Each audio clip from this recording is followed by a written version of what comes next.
Welcome to Politics Done Right. I am your host, Egberto Willies.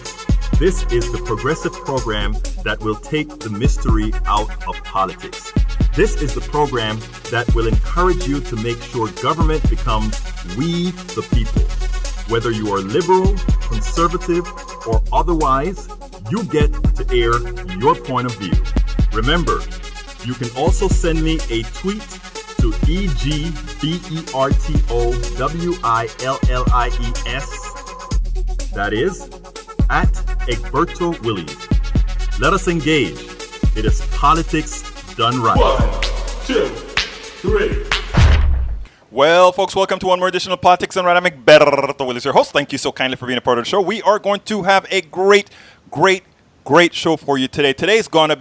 We are both going to be on topic, but we're also going to be making it as laissez-faire as possible because, as it turns out, yesterday turned out to be a good day when we had a lot of callers. And as I tell you, I let you determine the direction of the show. So not a problem for me at all for you to go ahead and say, this is what we want to do. This is how we want the show to go. We want to have these because you know what? Ultimately speaking, what I've told you all of the time is this show belongs to you. Who does this show belong to? This show belongs to you, and that's how we are going to keep it. So if you want to call in, at 646-716-5812, please feel free to do so. Again, if you want to call in and say, well, you know, I love what you have to talk about today, Egberto, but we also have this particular issue that the body politic must know about, please do so as well. Like I said, this is your show. So before I get started with the thing, what do you guys think about what Trump had to say about immigration today? Tell me what you think about what Trump had to say about immigration today. Here's an interesting thing. I actually agreed with some of the immigration policy he came out with. Of course, most of it I don't agree because most of it I know is coming from how should we say this? It's coming from a xeno. Oops, there we go. Bear with me a second. Oh, there we go. All right. I know some of the immigration policies that he came out with came from a sort of a xenophobic point of view, came from a supremacist point of view. But there are certain things that he had to say that I think it's important for us to get serious about. But I think I'll cover some of that later on. So, folks, if you want to call in, the telephone number to call in is 646-716-5812. Again, that number is 646-716-5812. So what is the program going to be about today? As soon as I pull her up, I'll be able to say, what is the program about today? Today, the title of the program is Pharmaceutical Thuggery, Abortion, Tariffs, Iran, Venezuela, and whatever you want to talk about today. And the subtitle, We Americans are so brainwashed that we allow pharmaceutical corporations and other companies to rip us off. Worse, many tend to defend the ideology we think we support, even if those we are protecting are thugs and thieves. And notice I'm using the words thugs and thieves to describe our corporate, these leaders of corporation, to describe the executives in corporations. Look, what they are doing is what I call the benign form of thievery, the benign form of thuggery. In other words, when a common thief goes into a store and takes a candy or takes a beer or takes a pack of cigarettes, the losses we're talking about in general, it's not the loss of life. The losses we're talking about in general is not a major financial hurdle on most of the times. I mean, most of the times, those things you can consider, and I don't want to make light of it, but those things you can consider a cost of doing business, right? But what these corporate executives do in their maximization of profit can only be called thuggery, thievery, crookery, and all the other things that we can say, especially when we look at corporations within the pharmaceutical domain. Why do I say that? What I'm going to do is start the program out before I really get it. Well, you know what? Let me read the preamble first, and then I'm going to get into the program. But this is very important, brothers and sisters, very important. So, it is so hard to change entrenched habits, but we must. Once again, we must address the thuggery of the pharmaceutical companies. Many are purveyors of death with their drug pricing. The problem is that a sect of our politicians, both Republicans and Democrats alike, are complicit in the thievery. Today's program will discuss this topic. We will also discuss the recent anti-choice movement's attack on abortion. We will talk about tariffs, Iran, Venezuela, or whatever you want to talk about. So if you want to kind of add to the subject or later on change the subject as well, what do I always tell you? Be my guest. I have no problem with you going ahead and change the subject at all, because it is important. What we have to do and what we have to be ready for, brothers and sisters, is simple. We have to be ready. We have to be ready, first of all, in the know. We have to be ready, first of all, to know what we're talking about and seeing this. I want you to see this video. Those of you that are just coming on, you can call into the show if you want to, 646-716-5812. Again, that number is 646-716-5812. I'm taking, answering also messages throughout, both on Facebook Live and both on YouTube Live, as well as Periscope, as well as Twitch. We have them all intertwined to go ahead and answer your messages. But this is important, brothers and sisters. This is important. So here's what. I'm going to play that video first, and then I'm going to talk about it on the other side. Here we go. Mr. O'Day, you're the CEO of Gilead. Is it true that Gilead made $3 billion in profits from the sales of Truvada in 2018? $3 billion in revenue. Oh, yes, in revenue. Thank you. And very quickly, the current list price is $2,000 a month in the United States, correct? The current list price is $1,780 in the United States, and just to correct, the $3 billion was a global figure. Okay, for Truvada for PrEP. So the list price is almost $2,000 in the United States. Why is it $8 in Australia? Truvada still has patent protection in the United States, and in the rest of the world it is generic. I can't comment on the price in Australia of the generic medicines, but it is generically available in other parts of the world and will be generically available in the United States as of September in 2020, based upon Gilead agreeing to support generic entries 1 year So early. I think it's important that we notice here that we, the public, we, the people, developed this drug, we paid for this drug, we led and developed all of the grounding patents to create PrEP, and then that patent has been privatized despite the fact that the patent is owned by the public. We refuse to enforce it. There's no reason this should be $2,000 a month. People are dying because of it, and there's no enforceable reason for it. We own the core intellectual property for it, and as a result, people are dying for no reason. For no reason. Friends, please click the button here and subscribe to the channel. Anyway, here's the deal, folks. Think about that. A product that was created, paid for by the taxpayer. Some corporations decided to take up on that public domain patent, that however it is that they got to privatize it, and then make a ton of money on it by gouging the American population.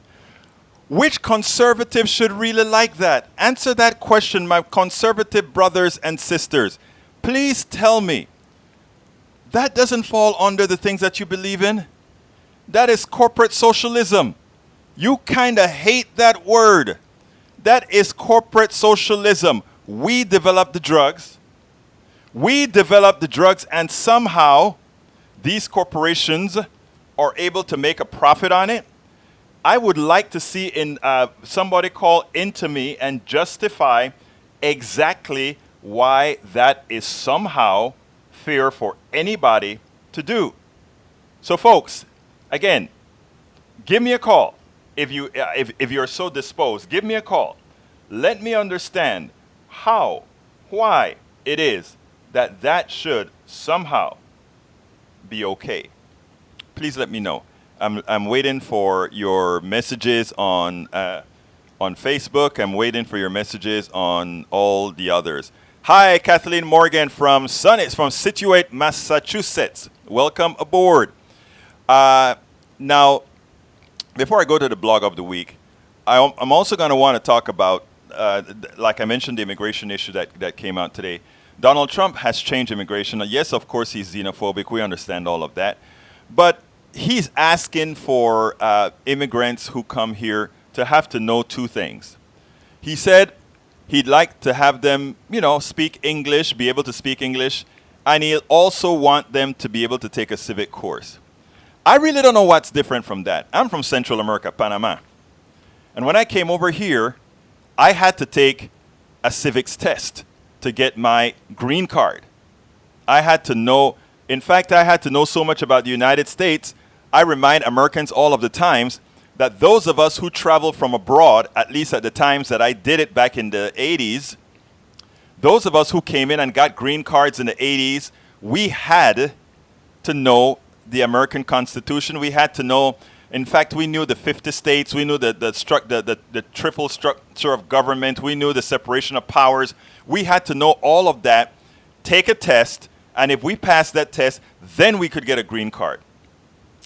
I know too many Americans who don't know about the separation of powers. I know too many Americans who don't know the three branches of the United States government. I know too many Americans who don't know about the Electoral College. When Hillary Clinton lost the Electoral College, they just didn't know how that happened, even though a few years back in the 1980s, it happened to Al Gore as well. So, I mean, the truth of the matter is I'm with Trump there. Yeah, I think, but where I'm not with Trump is Trump should also be given all these high schools, or all these, not high schools, middle schools, they should be giving them stipends to make sure that everybody understands physics. Civics. Because if they understood civics, they would understand that when Republicans or conservatives talk about government is no good, or the government is bad, or don't leave it up to the government, they would understand then that government is we the people. We, the people of the United States, in order to form a better union. Hey, folks, let's be real. Vamos a estar en frente de todos, decirles como es. All right? Like I tell all my brother Latinos aquí in Houston. Let's be real. We know, most of us who came here from south of the border and got our green cards, we had to know more about this country than most people living in this country know. We chose to live here. So, okay, Brother Trump, I'm with you on that. I'm with you that we should learn, that folks should also learn English if they want to be in the country that the predominant language is English. I can deal with that, because how else are you going to, your initial stage, you'll be at a detriment in the beginning. So I can deal with that. But I'm not about dealing with making English the official language. I'm not about trying to create the rules to ensure that only people with skins lighter than mine, specifically white people from Europe and otherwise, are the ones who are gained entry, while other folks that look like me won't. Right? Because within the document, there are certain restrictions that in effect promote that. Right? So let's be real. 646-716-5812. 646-716-5812. Since no one is calling in right now, I want to talk about tariffs. We talked about tariffs on KPFT 90.1 FM Houston a few days ago, but we didn't go into the detail that I wanted to get into. And yesterday it was on the agenda for us to talk about that, but I got callers that took over the show yesterday, and they were great. I mean, we had a conservative that called in, and we had two. We had a conservative, a moderate, and a fairly liberal guy that called in. So, I mean, I think we had the full Monty yesterday. Today we don't have any calls yet, but it's wide open. We still have 40 minutes or so that we can take calls. 646-716-5812. Now, this blog of the week that I'm about to read is the blog of, I wrote this for the front page on the Daily Coast, dailycoast.com. I know it's going to be one of those that I don't know how many, I know it's going to get a whole lot of pushback. But there are things that I think always have to be said. There are things that have to be said. So, folks, do you know what time it is? It's time for the weekly blog post.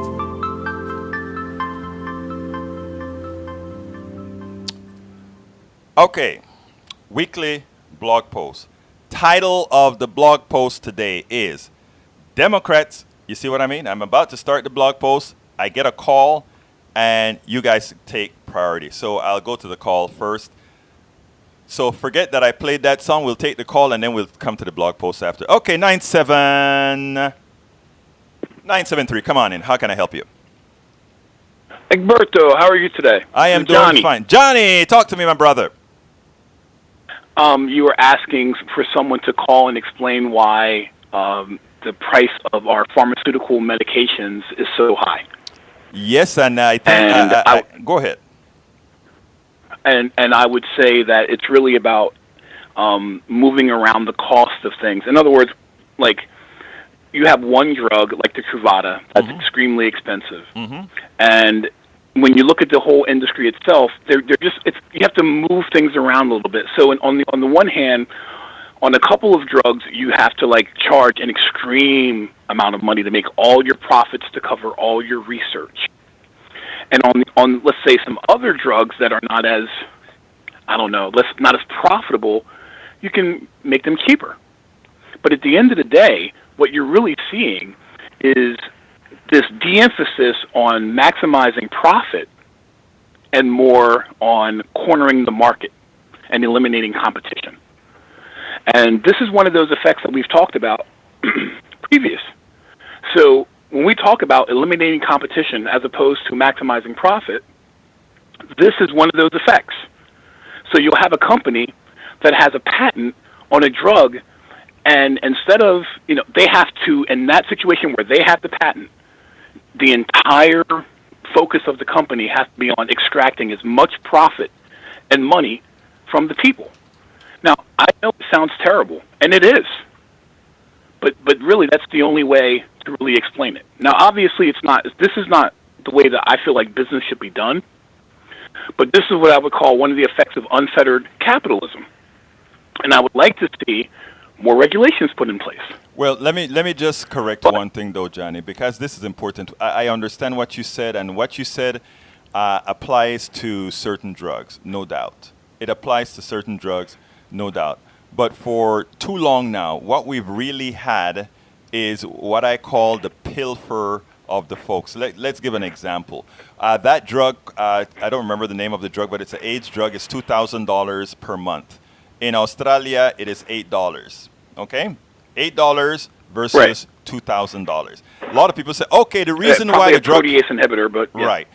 The drug company says, oh, why is it... the reason we have to charge this is those folks in the foreign lands are not... They have regulations, and if we are subsidizing them with our high prices. BS. If you take a look at where most of the monies, most of the revenue from these drug companies go, it does not go into research and development. It goes into marketing. It goes into shareholder payments. It goes into shareholder value. And it also goes into paying very high-priced executives. So you add all the monies up. This is true. And here's the thing, right? And the worst part about it is what they're doing. In effect, is what I call corporate socialism, because most drug companies don't really develop drugs at the front end, okay? They only take on a drug after it shows potential for growth, after it shows potential for success. Okay, so that's capitalist, and I don't even mind that. If what we got were better priced drugs, if what we got was better availability of drugs, if what we got was what they claim capitalism does, efficient management of resources, efficient allocation of resources. Yes. That's what they say capitalism is. What I say is capitalism is the efficient allocation of resources that are not necessarily critical. If a resource is critical, at that point, it doesn't maximize. At that point, it pilfers. Let me give an example. If insulin costs, the insulin product has not changed at all in the last 100 years. The product itself has not changed chemically. However, it has gone from $20 a vial early 80s up to $300 a vial today. The sole purpose of that increase in price is because the owners of drug companies, the shareholders of drug companies, demand a 7+% return. The only reason for that increase is because the executives always want ever expanding bonuses and salaries. That is where the delta for these drugs are coming. Otherwise, there's no reason to increase the price ahead of a market of 1 to 2% inflation rate that is, generic across the board.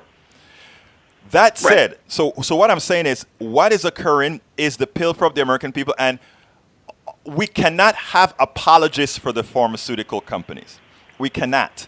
Because, go ahead, I'm sorry. But I agree with you. If the system itself was designed to create competition and to foster healthy competition. But the system itself is not designed for that. The system is actually designed to create monopolies. And that's why we need to destroy it. Have a monopoly. I agree. Listen, and I agree with you. But when they have a monopoly, they literally have to take an axe handle to the American coffers and get as much as they can, quickly as they can, before they lose the patent. Now, this is one of the reasons why I don't have a problem with India not respecting any patent on any drug. You're a very smart And man. it's one of the issues that, India, they're like, listen, no matter what drug, if you come up with a drug, we're going to figure out, we're going to reverse engineer it, and then we're going to just put it on our market, and that's it. And they don't respect any patents. And I don't have a problem with countries doing that, especially a developing country. But see, the thing is, Egberto, is that this is part of the problem that we have in America. And this idea that, like you mentioned it a couple of days ago, where you said that there's a sense that people are earning the right.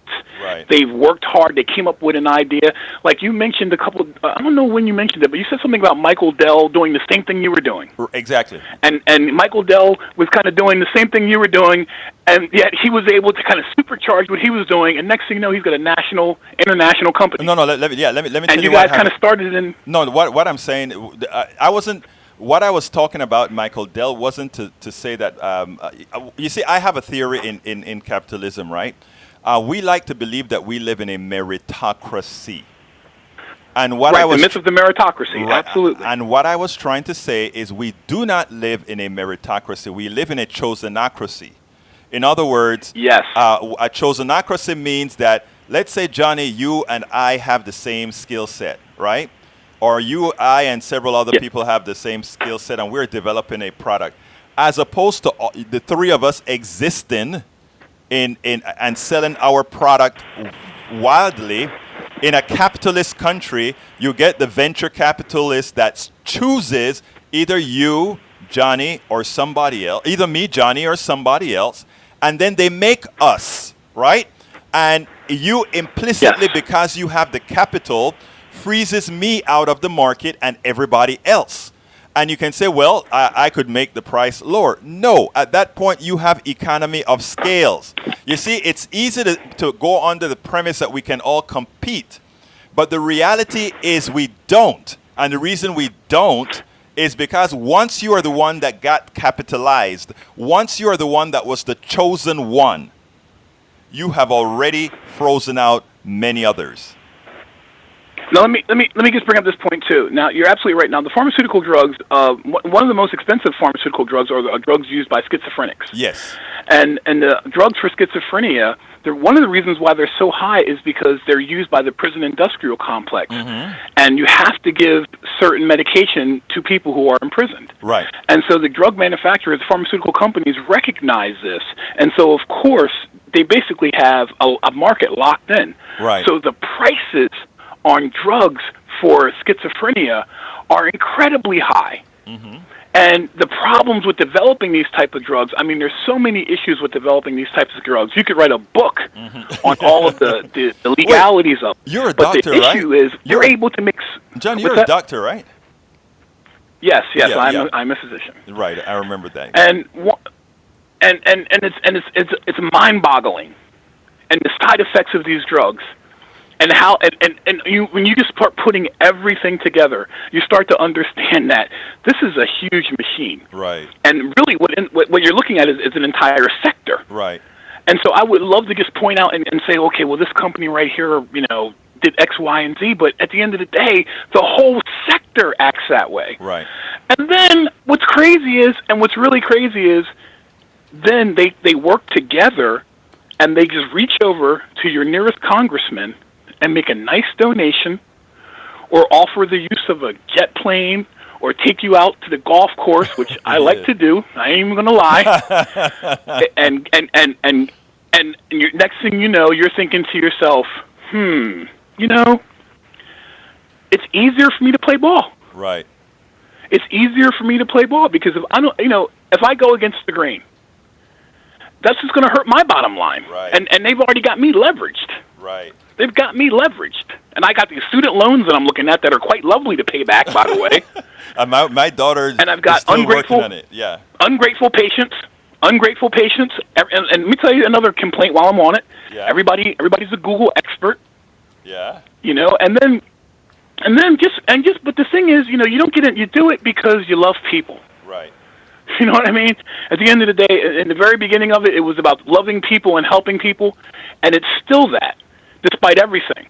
But I know exactly what you're saying, because I've heard other doctors say that you go in there with the passion to heal, with the passion to help, and then when you start getting the spears from the hospitals, when you start getting the spears from the drug companies, when you start getting the spears from the administrators, and then the patients, you are the central. The nurses. You are the one. You are the one that everybody attacks. I mean, I understand that. I really, really do. That's why I have a sympathy for doctors, right? But let me tell you something. I want to interrupt you here, Johnny, because I want to give you some kudos. Let me tell you why I have a soft spot for teachers and doctors. Yeah, you guys are one of the professions that get it from all sides. You are always ultimately, we give the pharmaceuticals a hard time, but they deserve it. They make the product. We give the hospitals a hard time, but they deserve it. But the doctors in general, they are generally made to be bad. Because, and what I mean when I say made to be bad, I mean that I look at my daughter. My daughter is going into this stuff altruistically. Sometimes she decides. Sometimes she starts to think, should I do this or not? Even right now, sometimes she thinks, should I do this or not? Oh yeah, you're going to have that feeling the whole time. You'll have that feeling the whole time. And that's that is she's at that point as well too, where she sometimes said, Dad. I mean, sometimes I just want to call it in and say it, then I will be like, look, but if you do that, are you going to be really happy with yourself or not? So I mean, I have a soft spot for doctors because you get it from all sides. What I want to tell you, Johnny, is we need more of you guys with your intellect that stay the course. But let me just say this, though. It is a joy and a privilege as well. Exactly. And I will tell you that I asked for this a long time ago, and I feel like my colleagues, we all wanted to do this. So you got to take the good with the bad, and you look at things from a standpoint of you're called to service. Right. And I feel like a lot of people are called to service, and the service takes different forms. For some people it is medicine. For other people it's academia. Right. You're doing your call to service here, and I think this is an important part. And I actually feel like what you get back from it may not always be money.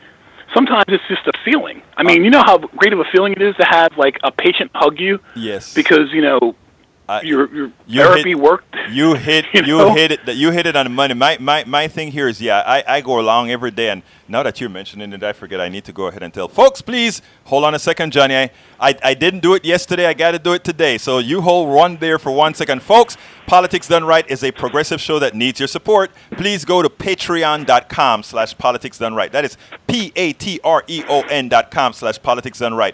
All subscribers to Politics Done Right have full access to all the books I've written, including, as I see it, Class Warfare, The Only Resort to Right-Wing Doom. That's a book you see on screen right now. You also get, as I'm writing the new book, How to Make America Utopia, Take Away the Economy from Those Who Rigged It. That book, I'm on the second chapter, two chapters already online. I'm working on the third chapter. As I put those chapters out, you can read them immediately. You know, guys, I've told you about my 240 over 140 blood pressure that should have stroked me out. I lived through it.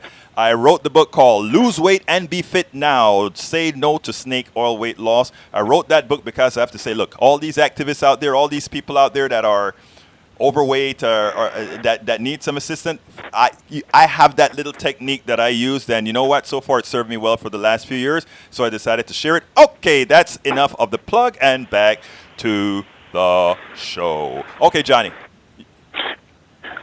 Now, what's really, I would just add this too, what's interesting about schizophrenia as far as when you're treating it, the outcomes for schizophrenics in America are far worse than the outcomes for schizophrenics in third world countries. Why? Where they have no access to drugs. There you go. And so, you know, this is one of the more interesting issues that's going on. It's like, okay, so we've got these great, very expensive, well-researched drugs, and they have, you know, some efficacy for sure. Mm-hmm. But when you look at the outcome, like one of the side effects of some of the drugs, they're brutal. Some of the side effects are brutal. Mm-hmm. And that's really one of the issues that, you know, that people just stay jumping and off of it. Right. And, you know, I don't want to point any fingers at anybody that's a public figure right now, but there's a girl right now who I suspect is having some of these issues, and she's very famous, and you know, and I feel like this is one of those things that most of these situations are often hidden in the closet, hidden away from people, and I actually like it when this stuff kind of comes out of the closet and into the public domain, so that people can understand that, you know, we're all human. Right. We're all human. We're all just trying to get through. We all have these issues. And what I especially am not happy about with the Republicans is how they've demonized people, turn people into these things that you can point your finger at and go, oh, look at them.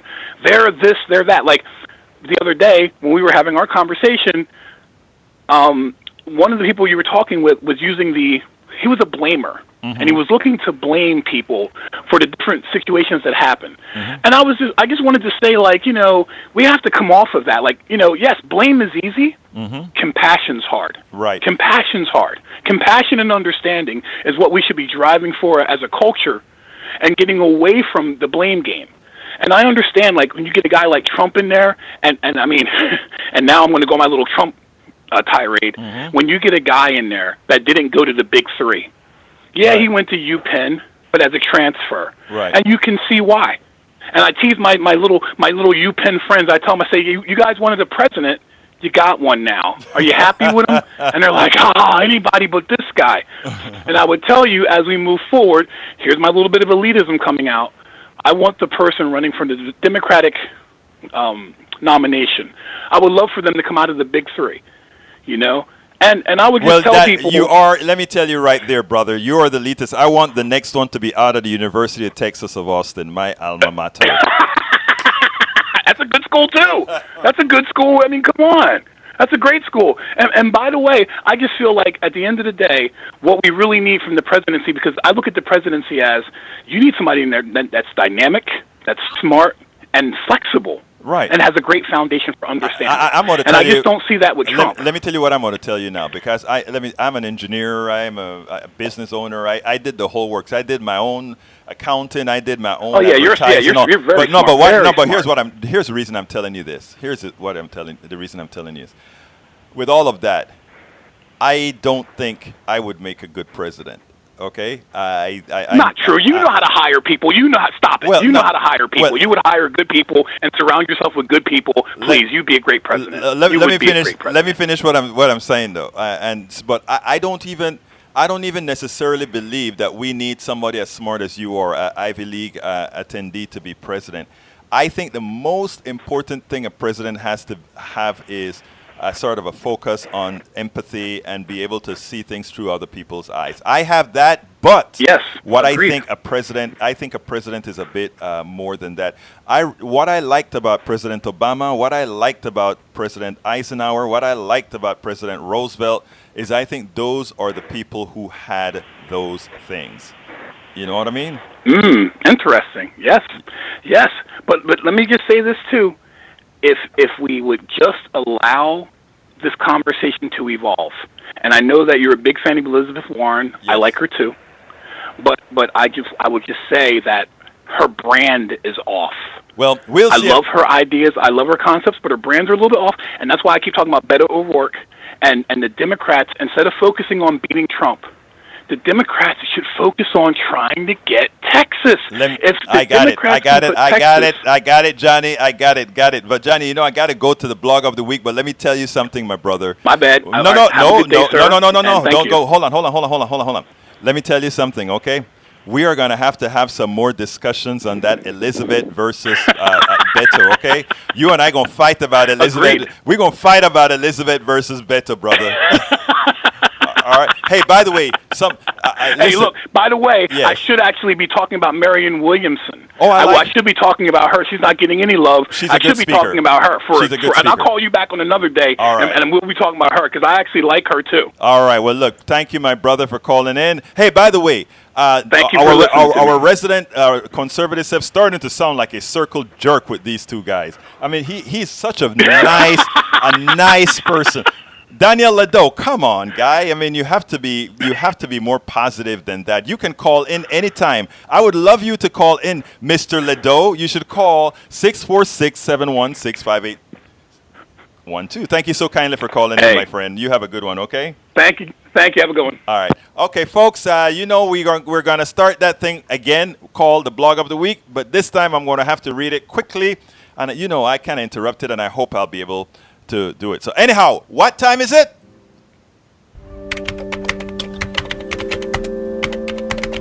It's time for the weekly blog post. Okay, the blog post today is titled, Democrats Beware, Trump Could Ride Tariffs to a Presidential Win. And it goes like this. Groupthink is just as dangerous as hubris. A few days ago, the stock market took a tumble. It was clear that a deal on Chinese tariffs was not forthcoming. After concentration on the Mueller report and many other Trump tactics, tweets, and a lot of idiocy that they should have ignored, the stock market fall congruent to failed trade talks had the full attention of our derelict media. It was time for grandstanding, and I really mean that. Once all of that occurred, it was time for people to grandstand. While Donald Trump was ready for the grandstand, our Democratic leaders were not. It would have been a safe bet to assume that our leaders would be chasing every microphone at MSNBC, CNN, and Fox News. I knew they would be agile enough and grandly call an official press conference so they could get to speak to the American farmer, the American consumer, the middle class who were getting hit the hardest by tariffs. But wait a minute. How could some of these Democrats do that? After all, is it not true that our current standard bearer supports NAFTA, CAFTA, and supported the TPP? And this is a classic dilemma that will face any Democratic candidate tacking to the mythical center. Just like George W. Bush lost the popular vote in 2000 and then really won in 2004, I anticipate the same with Donald Trump in 2020, all things being equal. The fallacy of tacking to the mythical center to avoid the always inevitable socialist tag is fool's errand. When you have two parties who both cater to the plutocracy, the liar offering believable progressive policies over centrist policies will always win. In other words, tack one on to Trump. Trump's actions are laying the groundwork for an interesting narrative. It will be a more expansive triangulation than he used to win the Midwest. In 2016, he promised health insurance better and cheaper than Obamacare, jobs, and winning so much that you would not be able to take it anymore. He promised to blow up NAFTA and TPP to bring back jobs. He blew up TPP and nominally killed NAFTA and promised to get tough on China. And now we have a trade war with China. Trump slapped punitive tariffs in China. Trump's Chinese tariffs create points of discussion on the deficit, taxes, lying to the base, economic pain of the masses, and much more. Democrats are just leaving it up to pundits, journalists, and others to make a less than perfect narrative. It is hard to believe that so many are unable to think through more than one level of indirection. Trump is showing the potential to clobber Democrats using tariffs to counter the status quo, the mythical center. Donald Trump gave a short but effective interview earlier this week after the stock market had a sharp drop when it realized that there would be no deal on Chinese tariffs. I was astounded by the response from pundits on MSNBC. It wasn't that they were not speaking the truth. They were telling the truth. It was they could not understand that it does not matter what they think, but what the people who are going to vote think. I digress from the blog for a minute. That is the reason I talk to everybody. That is the reason I don't sit down there and say, oh, you're wrong and I won't ever talk to you again. Why? Because it doesn't matter what I think. It matters what I can convey. It matters what I can get somebody to believe. It matters if I can make the case to you. Those are the things that really matter. But you listen to MSNBC and these pundits, Trump this and Trump that. And look, Trump is a dumb, foolish man. He is. But you know what? If that dumb, foolish man has followers, he becomes Britney Spears. He becomes all those other dumb, foolish people with a whole ton of followers who can move markets. I'm sorry. We didn't make society. We didn't determine that society was going to function that way, but that's just how it is. Most Democrats and progressives know that Trump is a liar and that he makes promises he has no intent on keeping. But to many of his voters or those willing to give him a chance, they want to believe. They want to believe. They want to hope, and it gives them hope. The supposed pragmatism of Klobuchar and Biden has no answers for them. We can't do that because we don't have the funding. Trump just says, I'm going to do it. Biden, we can't do that. That's not practical. Trump said, I'm going to do it. So then when he gets into office, we know he says, I'm going to do it. And when he can't do it because it's not feasible, they didn't allow me to do it. How do you counter that? You be smart. If you want to win, you tell folks what you want to do too. And that is what we'll not get to Elizabeth Warren quite yet. We should be mindful of the following that I wrote in the article titled, Democrats Must Nominate a Populist If They Are to Win the White House and Congress, which Thom Hartmann agreed with on his national program as well. In fact, Thom Hartmann quoted my article on his program, and it said the following. When American pollsters give America's choices of policies, they reveal themselves as progressives. So why is it that their votes show centrism? The answer is obvious. The powers that be hoodwink them into believing the things they want most are unattainable. Worse, their leaders tell them that their wants would cost jobs or hurt the economy. In other words, fear is responsible for most Americans sticking to the mythical center. Centrist voting Americans are fighting for two basic wants. First and foremost, they want Trump defeated in 2020. They also want middle-class centric progressive policies. But to them, getting rid of Trump is more existential. Getting rid of Trump to them is more existential. So they will forego the policies if they believe fighting for them could cost them the election. And I'll tell you what I have to tell them. The thing is, except for Bernie Sanders and Elizabeth Warren, the Democrats have not given the voter a transformational vision of our economy that will help all those who are economically depressed. Trump is building one, if even just a facade. And whether he gets the beneficial terms from China or not, because Democrats have made no compelling counter narrative in the aggregate, Trump may win over enough. End of the blog. Remember that. Counter narrative. Look, I am saying the Democrats, the worst of the Democrats running, much better than Trump and has a better narrative. But most of them are scared to really even talk their narrative in full-blown force because of a fear that they're going to call a redistributive socialist. A redistributive socialist. That's their fear. That is their fear. We have to grow above and beyond that. Folks, if anybody wants to discuss and make a comment on that, 646-716-5812. Again, that is 646-716-5812. And I said that fast, so let me do it a little bit slower. 646-716-5812.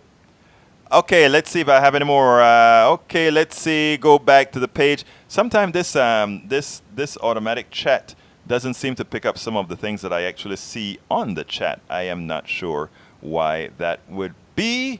But anyhow, folks, if you want to call again, while I wait a bit, I just want to do one more plug for my book. And so please go and consider becoming a subscriber to Politics Done Right. To become a subscriber, please go to patreon.com/Politics Done Right. That is patreon.com/Politics Done Right. If you just want to contribute to the show to make sure that we can continue being truthful, telling the truth, enlightening folks, please go ahead and go to politicsdoneright.com. politicsdoneright.com, and you can also become a subscriber there or also just give a contribution. But I would really like to build up on our Patreon database, and that is patreon.com, patreon.com/politicsdoneright. Those people who subscribe to the channel get access to online access to all my books. As I See It, Class Warfare, The Only Resort to Right-Wing Doom. You get immediate access. You learn everything about the economy in that book and how it really works and how you've been lied to about it, and what, it changes your belief as to what they told you capitalism is. And it really illustrates why what we need is something known as free enterprise. The other book I have is How to Make America Utopia. The first 2 chapters are already online. As I write a chapter, I put it online. I'm behind in the third chapter, but I'm getting there. Please, folks, the third book that I have out right now is Lose Weight and Be Fit Now. I once had blood pressure, 240/140, almost in stroke territory. It was time for something to get done. I lost a whole bunch of weight and got my exercise and stuff in control, and I tell you how I did it. Say no to snake oil weight loss, folks. There's only one way to do it. There's only one way to do it, and I go through all of that in the book. Check it out if you don't want to get you can also get that book at you can get both books at Amazon.com. You can get them at both Amazon. Lose Weight and Be Fit Now, and As I See It, Class Warfare, The Only Resort to Right-Wing Doom. But I would really love for you to become a member, because we also have Zoom chats, and we are going to have a Zoom chat in the next couple weeks for the month of May. And we're going to also start creating a posse. We're going to create the Politics Done Right posse. And I want to start building up right now we don't use our Politics Done Right group much. I want to start using that group a little bit more and have some more activity in there where you guys can really sort of hammer it on to me and say, Berto, this is what I want you to do. This is what I want you to cover, or try to get this person in, or I want to be on your show. And by the way, do remember that I can bring anybody into the show, just like I brought in, let me just give you an example of somebody that I brought in. An activist here in town that is a regular on our show. He comes on several. Neil Aquino. I have no problems bringing other people into the show. We also have Tamara Shile, who comes on every 2 weeks. I would love to have more people out there, whether you're an activist, a regular person that just want to have a voice. If you want to have a standard day that you come in and chime some words on camera, I would love to have you. We are going to be having a new person pretty soon. And I'm going to just give you a little snippet real quick and back up because it's not official. We haven't done our first show yet, and I don't have all the graphics done correctly, but I'm just going to give you a teaser that is about to come. That's enough of the teaser, and we are back. Anyhow, folks, look. It is important that we get the job done. We can only get the job done if and only if we continue to get your support. So I'm asking you so kindly to please consider becoming a member of Politics Done Right. Simply go to patreon.com/politicsdoneright. That is patreon.com/politics done right. Okay, let me go back to see if there are any messages that I need to take care of before we get ready to close this baby down. Somehow this new messenger that I have is not necessarily keeping up with all the messages. So if I missed you, please do forgive me. Oh, I see that I actually missed one from CSAC who said you can't have free market enterprise with a heavy regulatory government much of the market. I don't quite, I don't know if I quite know what you're trying to say there, CSAC. So you may want to expand on that because I have, anyway. Lee Grant just said redistributive socialism is all you talk about here. No, it's not all that I talk about here, Lee Grant at all. I talk about a whole lot of other things. And the truth of the matter is this. I will talk about anything that that the people who are listening want me to talk about. In fact, if you want me to talk about something else, you can put it in the message or you can give me a call and you can be on air as well. This is your show. That's what I want. Okay, Lee also says, if you want to see some lying politicians, check out the Democrats talking reparations. Wow, Lee, would you believe that I agree with you there? Lee Grant, I agree with you. If you're still here to have heard me say I agree with you, drop another message in there rather quickly so that I can get to it. But Lee Grant, you're absolutely, completamente correcto. And that's why I'm not playing the reparation game much. You know, a lot of people are saying, okay, ask these politicians about reparations. Reparations mean nothing to these guys. Reparations mean I'll tell you anything I need to tell you right now in order to get your vote. But then as soon as they go to rural America, as soon as they go to a different kind of place in America, it'll never come up or they will weasel themselves out of it. So no, you're right, Lee Grant. But the same applies to Republicans. I mean, they're just as hypocritical. So let's not play games here. The difference between me and a whole lot of other folks is I hit both sides. I hit every side that needs to be hit. I hit the personality times when you have a good person come out, like Elizabeth Warren comes out, and I've hit Elizabeth Warren for a few things before. But in all, I think she's doing very well. Okay, let me see what else I have here. And guys, forgive me because somehow the messaging system, I don't know what this stuff does sometimes, to be honest with you. And I sometimes have to go ahead and requeue. So what I'm going to do is get that out of there now. And okay, looks like I can get a few other messages now. Okay, the last message I got from you is, hey, I hope you got it. So I heard, you were right on that one. Let's see what other messages I missed because it seems like this stuff missed quite a bit. Michael Rudnin said, can't stay this time. We'll do a quick like and share. Thank you so kindly for having been here, though, Michael Rudnin. And let's see, Kathleen, I spoke to Kathleen on, and Lee Grant, Martinez. Lee Grant, I got you. Mike Cisak, same to Daniel. It's time for the weekly DNC. Okay, actually, no, it doesn't, Egberto. R&D spending is a much higher percentage. No, I have the numbers, sir. R&D is not higher than marketing and executive pay and the profit. It is not. I'm sorry. The numbers are absolute, Mike Cisak. You show me those numbers and I'll send you $1. All right. Let's see. The Lido. What is the price adjusted cost? If you think that that's about 40 years, okay? Consider a doubling every 7 years, okay?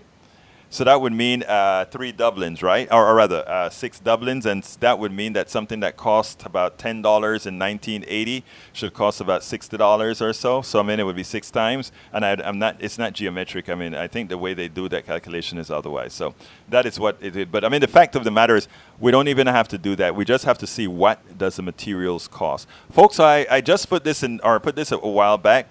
Okay, Michael Cisak says, someday, Egberto, you should do a show on regulatory capture and on democratic bureaucracy control. You should do a research on it, which I have already done that several times. But Michael Cisak, I would love to have you on air to talk about that. And we will be very kind to each other as we discuss that if you decided to come and do that. Okay, we're coming close to the end of the program. Yesterday, I went over by a whole 30-something minutes. Today, I think I'm going to shut her down about 3 minutes ahead of schedule. have a few other things that I have to go do, including going ahead and get a few things. So look, I want to first thank you guys for showing up. I can always count on you to be here. I want to ask you guys to always make sure to share the program, whether you agree with me or not, because you know I address everything that you have to say as well. Whether you agree with me or not, share the program. Let's spread the word. Let's make sure other people see this. Look, folks, my name is Egberto Willies. Please remember to go to store.politicsdoneright.com, store.politicsdoneright.com. Get one of our what is it called, a cup or tea, or get one of our cups or mugs, get a t-shirt or one of those things, and support Politics Done Right, support telling the truth, and we'll go on from there. My name is Egberto Willies. This is Politics Done Right, and you know how I end this baby. I am what? Out.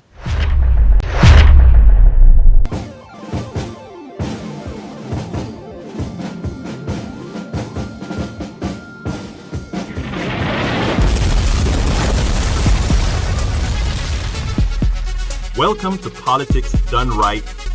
I am your host, Egberto Willies. This is the progressive program that will take the mystery out of politics. This is the program that will encourage you to make sure government becomes we the people. Whether you are liberal, conservative, or otherwise, you get to air your point of view. Remember, you can also send me a tweet to EGBERTOWILLIES, that is, at Egberto Willies. Let us engage. It is Politics Done Right. 1, 2, 3.